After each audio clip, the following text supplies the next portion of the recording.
Hey guys, so I wanted to make a video about like 10 things that I wish I knew going into pregnancy. And I was like trying to find a bunch of videos, and honestly nothing, across YouTube, and there's nothing that I could really find on TikTok that really went into details about all these things. So, and I'm sure there's other people like that are going through the same thing, so I really just wanted to put that out there to let people know that they're not alone in this journey, and just give them more awareness of what could happen throughout your pregnancy or things that you should be ready for.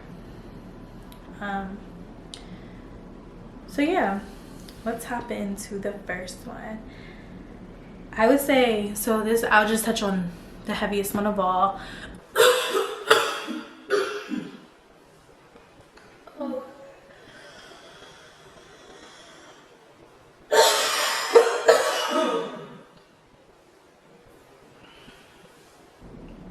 Okay,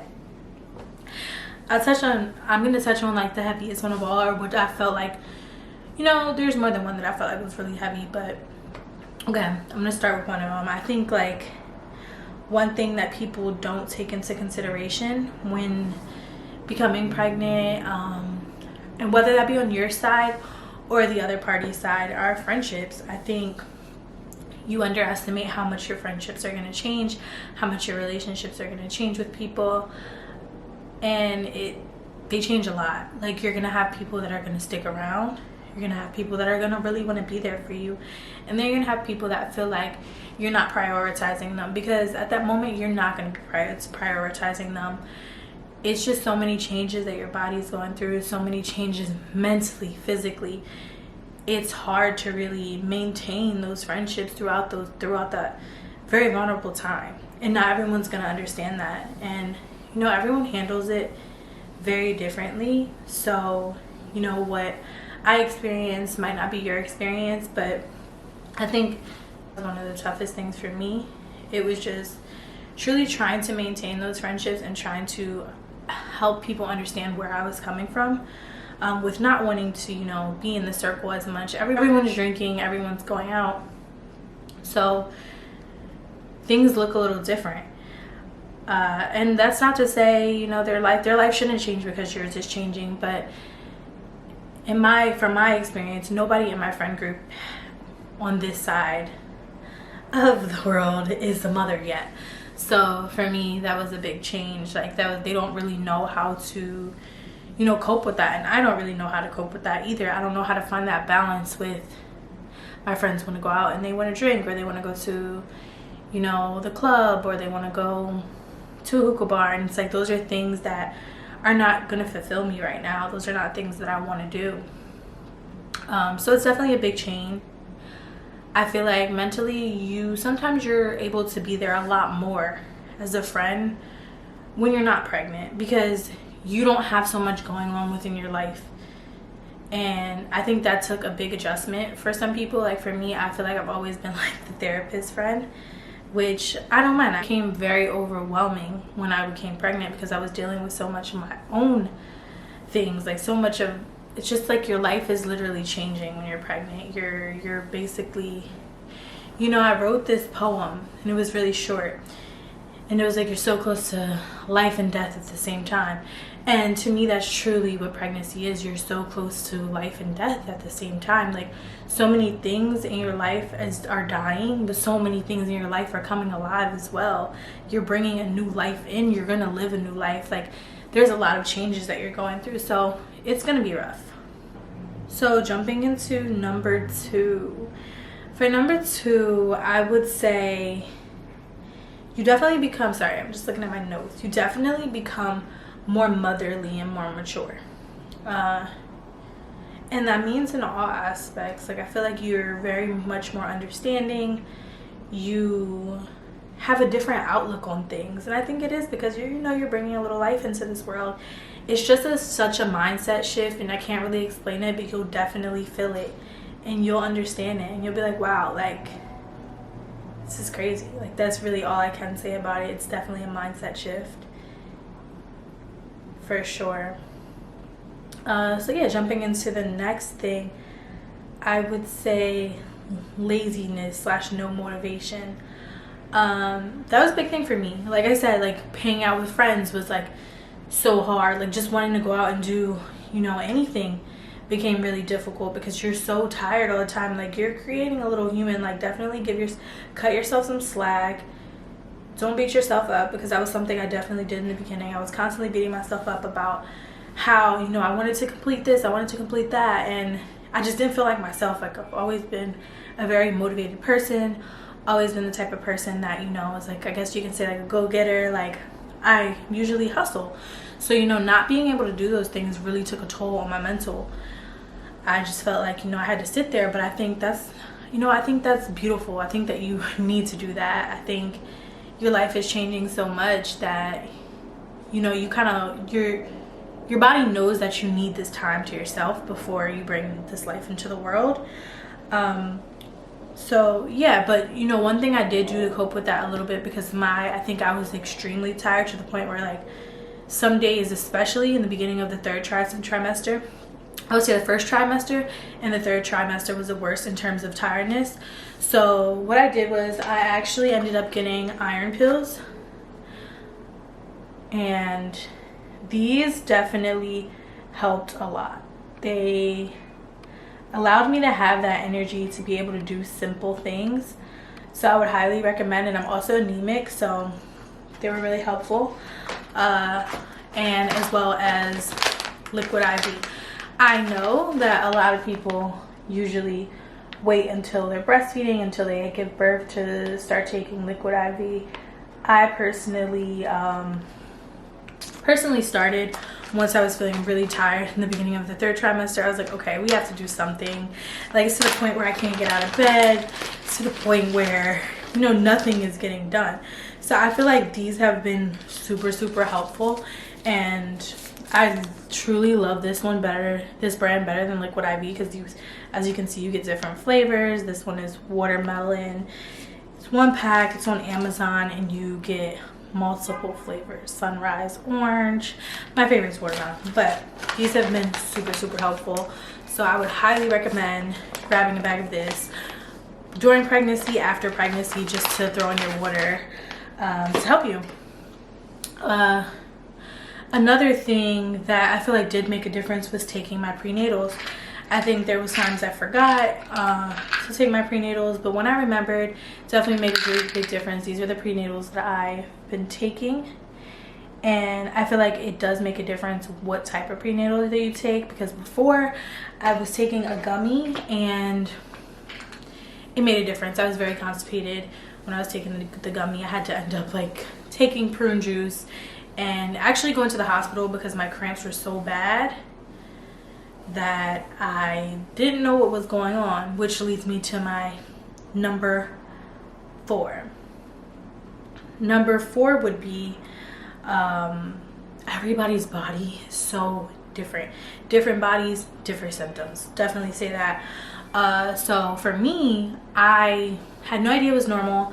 I was bleeding the entire first trimester.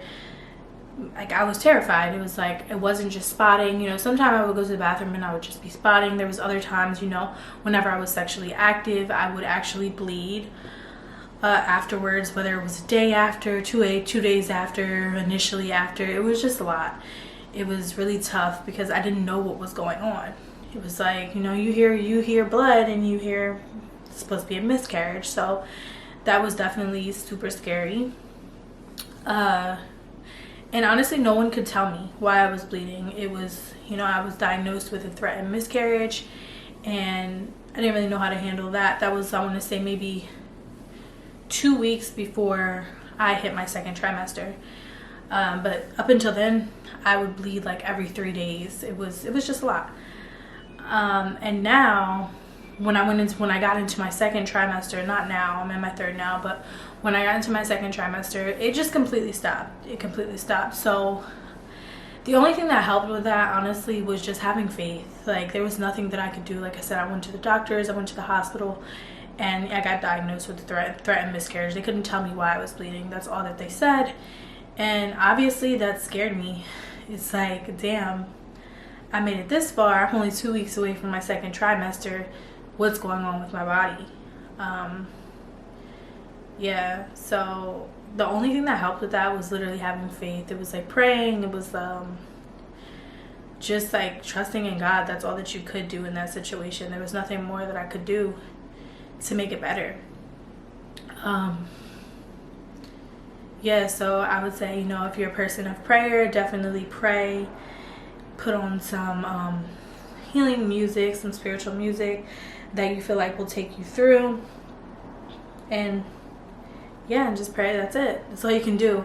I think one thing that I did do that, you know, also was a little helpful was I got myself a Doppler, and the Doppler allowed me to hear the heartbeat. So there was times when I was bleeding and I was like, okay, like, you know, let me get my Doppler, let me hear the heartbeat. And that definitely calmed me down. It calmed my anxiety.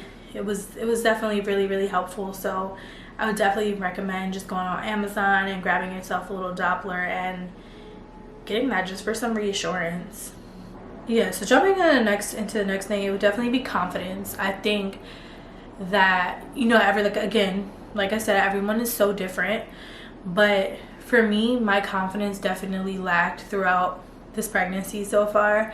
I think you just there's so many different changes that are happening to your body.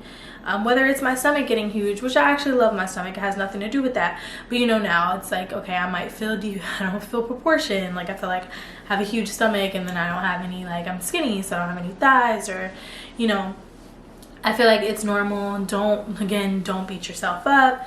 It was a point where I was just like, oh my God, like I need to get in the gym. I need to do this. But again, I had no motivation, and don't beat yourself up for that either. Like, actually working out is super hard during pregnancy. I've always been the type of person that I have not been consistent with my workouts to the point where I was going 5 days a week, but I've always made it a point to make sure I'm working out. Like if it was once a week, if it was sometimes twice a week or 3 times a week, and next week I didn't go, I have never been consistently not working out for a full 9 months in my life. So this has been huge. But I will say, with the first trimester, me continuously bleeding, me being on bed rest, I couldn't do that. So yeah, you know, it is what it is. It's something that I just had to get used to. And now, you know, I was cleared to work out the second trimester, like I would say mid-second trimester. At that point, you know, I started becoming very tired, where working out was not something that was on my mind. So yeah, just don't beat yourself up when it comes to working out. Do what you can, whether it's going for a walk, whether it's, you know, going for a little bike ride, whatever you can do, but don't beat yourself up, and don't pressure yourself into doing anything that you can't do. Don't let anyone make you feel bad for not doing that. But yeah, so tying that back into confidence, you know, my feet got really, really swollen. I would say the beginning of the second trimester, but it really picked up like mid-second trimester. My hands are super swollen still to this day, very swollen. My nose is swollen, my lips are swollen. It's part of pregnancy. It's a beautiful thing, but there's going to be changes in your body, and you know, everything goes back to normal. It's just for a phase. It's a phase. It's for now. So just ride it out. Try to be as confident as you can be, but just know you're not alone. Because I know some people say they feel the most beautiful during pregnancy, and then, you know, some people don't feel so beautiful during pregnancy, and there's nothing wrong with either one of those things. I think you should obviously try to make yourself feel as beautiful as you can. Do the things that you need to do to make yourself feel that way, but there's some things you might not be able to do, so it's okay. That's all. Jumping into the next thing, I would say maternity pictures. Because like I was saying, I didn't have like the most confidence, but you know, one thing I would really suggest is taking maternity pictures. Like, regardless of how you feel, this is a time in your life that you'll never get back. Whether it's your first child or your second child, like, you want to remember this, you want those memories. So definitely took maternity pictures, and I love them. I actually did. Like, even though I didn't feel my best self, I'm so happy I did it. I don't regret it at all, because it's like, okay, I'll have these pictures for the rest of my life just to reminisce on this time and to look back and, you know, see what I looked like creating my little man. Like, it's super exciting. So I would definitely say book maternity pictures. You're not going to regret it. Do it. Even if you want to just take them for yourself.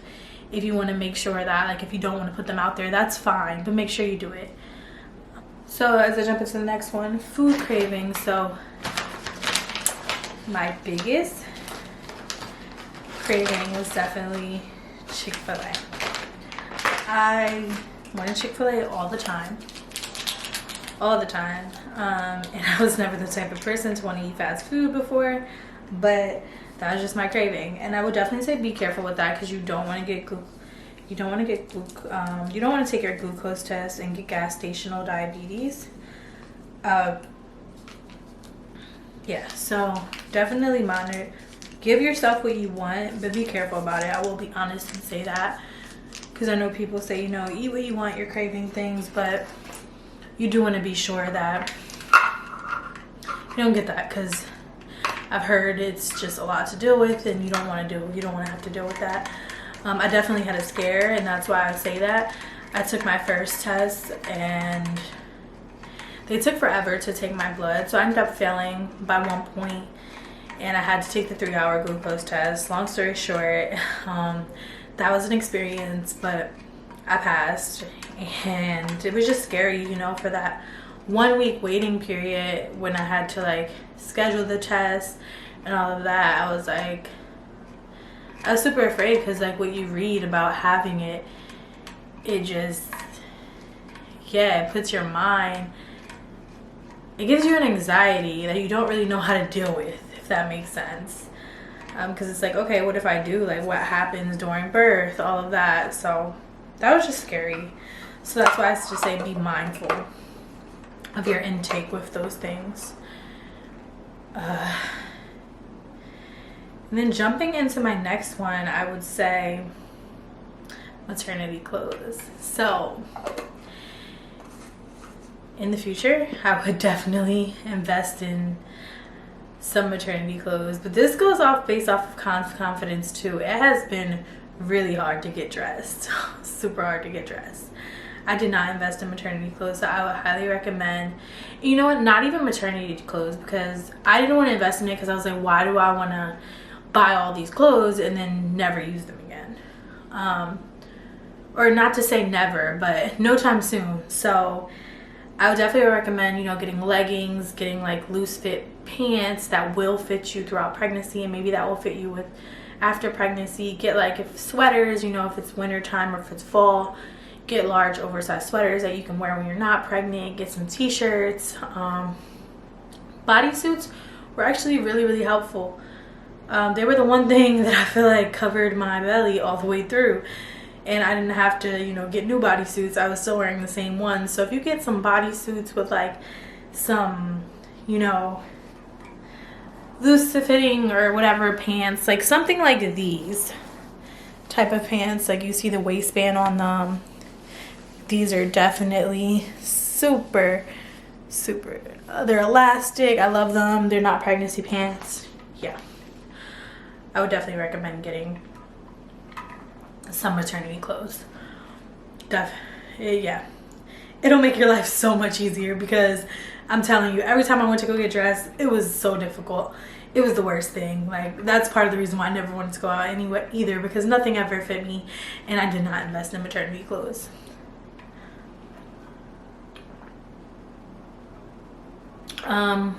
Jumping into my next one would be baby shower / baby registry.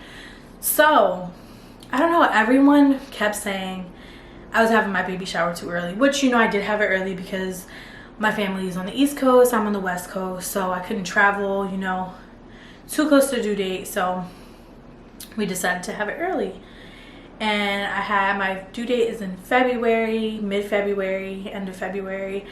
I had my baby shower in November, and let me just say, I am so happy I did that. So happy I did that. I feel like if I would have had my baby shower in January, I would have been so miserable. because I had it in February. I was not that tired. I was able to walk around. I was able to talk to people. I was able to interact with people. Like I had a lot of fun for my baby shower. It was nice. It was a great experience. Whereas like if I would have done that in January, I would have been so miserable. So honestly, if I can give you some advice, like if you can, have your baby shower early. It was probably the best thing I did. Honestly, I think that's the key to having a good time at your baby shower. And then my registry, I might do a whole separate video on what I put on my registry. But I honestly looked up so many TikToks, so many YouTube videos, read so many lists of different things that you should put on your baby registry. And I will say, I feel like I really got almost everything that I needed off of my registry. Super thankful for everyone that contributed to that. And just make sure you're putting like some postpartum care stuff on your baby registry if you have room for that. Also, make sure that one thing that I will say I did not put that I wish I would have put more of was onesies. I didn't put a lot of onesies, so I know that's something that I'm gonna have to invest in, which is fine, but I wish I would have put more onesies on my baby registry. And maybe also highly recommend, I did a diaper raffle. Highly recommend that because you're gonna need diapers. Diapers are super expensive. More diapers you can get, the less you have to buy. So definitely do that. And one thing I did see on TikTok was someone did a gender reveal where they said, if it's a boy, bring diapers. If it's a girl, bring wipes. I think that's an amazing idea. So maybe make it a game like that where it's like everyone has to bring diapers or wipes because they're super useful. But yeah, I think I have one more, which is feeling the baby's movement. I have an anterior placenta, so one thing I did not feel the baby's movement until I want to say maybe the end of the second trimester. That's when I started feeling consistent movement. Before that, it was little butterflies here and there, but honestly it was nothing noticeable. It was nothing I had to sit there and really feel for it. So also don't feel, if that's the case for you, don't try to again believe in your faith. Do not sit there and overcomplicate it. You get a Doppler if that's going to help you, but just pray for the best. Your baby is okay. You were made for this. Yeah, that's all. I hope you guys enjoyed. Definitely let me know if you experienced any of these symptoms or anything similar, and if this helped you understand what's going on with your body or just what's going on throughout pregnancy in general. Thanks for watching. Not the peace sign. I gotta